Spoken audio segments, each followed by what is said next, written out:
Brosis, salam sejahtera buat semua.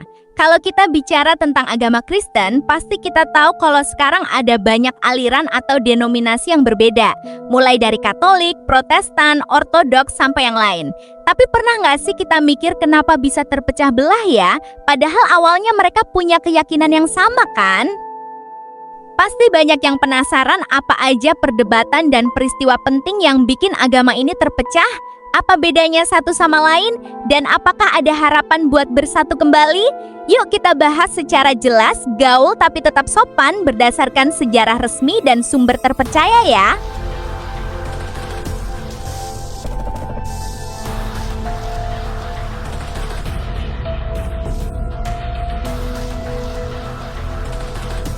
Pertama kita lihat dulu ya sejarah awalnya Kristen mulai berkembang di wilayah Timur Tengah sekitar abad ke-1 Masehi dengan ajaran Yesus Kristus sebagai dasar utamanya.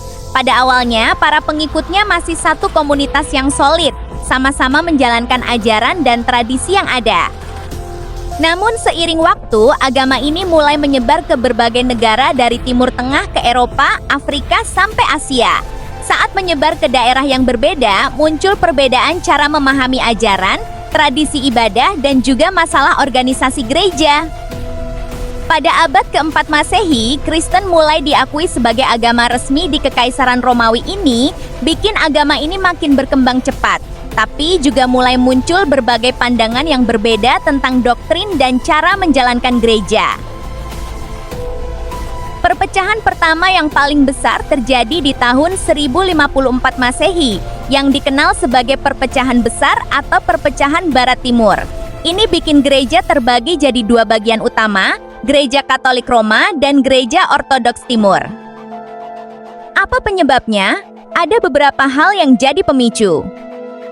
Salah satu yang paling terkenal adalah tentang filioque. Apakah Roh Kudus berasal hanya dari Bapa atau dari Bapa dan Anak? Ini jadi perdebatan panjang yang akhirnya bikin mereka terpisah. Gereja Barat mengakui kepemimpinan Paus di Roma sebagai pemimpin tertinggi gereja.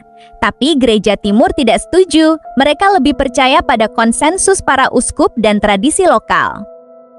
Karena menyebar ke daerah yang berbeda, muncul perbedaan cara beribadah, bahasa yang digunakan dalam ibadah, dan juga tradisi budaya yang masuk ke dalam praktik agama. Perpecahan ini bukan terjadi dalam semalam loh, ini hasil dari bertahun-tahun perdebatan dan ketidakcocokan yang akhirnya bikin mereka memutuskan untuk berjalan sendiri-sendiri. Kalau perpecahan pertama bikin gereja jadi Katolik dan Ortodoks, perpecahan kedua yang lebih terkenal adalah gerakan reformasi di abad ke-16 yang bikin munculnya aliran Protestan. Pemicunya adalah seorang imam Katolik bernama Martin Luther dari Jerman. Kenapa dia protes? Ada beberapa alasan utama. Martin Luther merasa bahwa ada beberapa praktik di gereja Katolik yang tidak sesuai dengan ajaran Alkitab, seperti jual beli indulgensi. Dia menekankan bahwa ajaran agama harus berdasarkan Alkitab, bukan hanya berdasarkan tradisi gereja atau keputusan Paus. Di balik itu juga ada masalah sosial dan ekonomi. Banyak orang merasa bahwa gereja terlalu kaya dan tidak peduli pada rakyat kecil. Pada tahun 1517, Martin Luther menempelkan 95 tesisnya di pintu gereja di Wittenberg ini, jadi awal dari gerakan besar yang akhirnya bikin banyak orang keluar dari gereja Katolik dan membentuk gereja-gereja baru yang disebut Protestan. Dari sini muncul berbagai denominasi Protestan yang berbeda seperti Lutheran, Calvinis, Anglikan, dan banyak lagi masing-masing dengan cara memahami ajaran yang sedikit berbeda. Selain dua perpecahan besar itu, masih ada banyak faktor lain yang bikin Kristen terus terpecah menjadi berbagai denominasi. Karena Alkitab ditulis dalam bahasa kuno dan punya makna yang bisa diartikan berbeda-beda, muncul berbagai cara memahami ayat-ayatnya yang akhirnya bikin muncul aliran baru. Ketika Kristen menyebar ke negara-negara baru seperti Amerika, Afrika, atau Asia, ajaran agama mulai beradaptasi dengan budaya lokal yang bisa bikin muncul praktik dan pandangan yang berbeda. Seiring waktu berkembangnya zaman, muncul isu-isu baru yang jadi bahan perdebatan seperti peran perempuan di gereja, hubungan agama dengan ilmu pengetahuan, atau pandangan tentang isu sosial tertentu. Ini juga bisa bikin muncul aliran baru atau perpecahan dalam denominasi yang sudah ada. Kadang perpecahan juga terjadi karena perbedaan pandangan tentang cara mengatur gereja, siapa yang punya otoritas, atau bagaimana gereja harus bekerja sama dengan masyarakat luar. Meskipun terpecah, kebanyakan denominasi Kristen masih punya keyakinan dasar yang sama. Percaya pada Yesus Kristus sebagai Tuhan dan Juru Selamat. Yang berbeda biasanya adalah cara beribadah bisa berbeda, mulai dari ibadah yang sangat formal dengan ritual yang banyak, sampai ibadah yang lebih sederhana dan fokus pada pujian dan khotbah. Beberapa gereja punya struktur yang sangat terpusat, sebagian lagi lebih otonom dan dikelola oleh jemaat lokal. Ada beberapa poin ajaran yang berbeda seperti tentang baptisan, tentang ekaristi, atau tentang bagaimana seseorang bisa masuk surga. Tapi meskipun berbeda, mereka tetap menghormati satu sama lain sebagai saudara seiman. Pemimpin gereja dari berbagai denominasi juga sering kerjasama dalam hal-hal yang positif, seperti membantu masyarakat yang terkena bencana, mengatasi masalah sosial, atau mempromosikan perdamaian.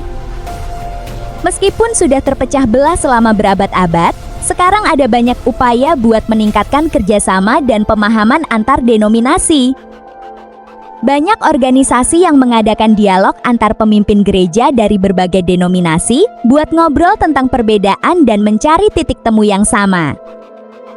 Banyak gereja yang bekerja sama dalam membantu masyarakat seperti membangun sekolah, rumah sakit, atau membantu korban bencana tanpa memandang denominasi. Banyak gereja yang sekarang mengajarkan kepada jemaatnya tentang sejarah dan perbedaan antar denominasi, supaya bisa lebih menghargai dan tidak mudah bertengkar karena perbedaan.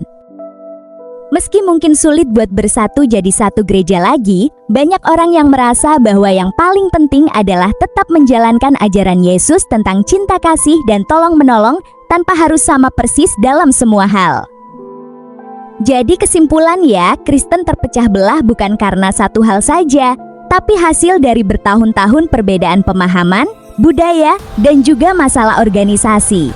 Meskipun ada perbedaan, kebanyakan denominasi masih punya dasar keyakinan yang sama dan sering kerjasama dalam hal-hal positif.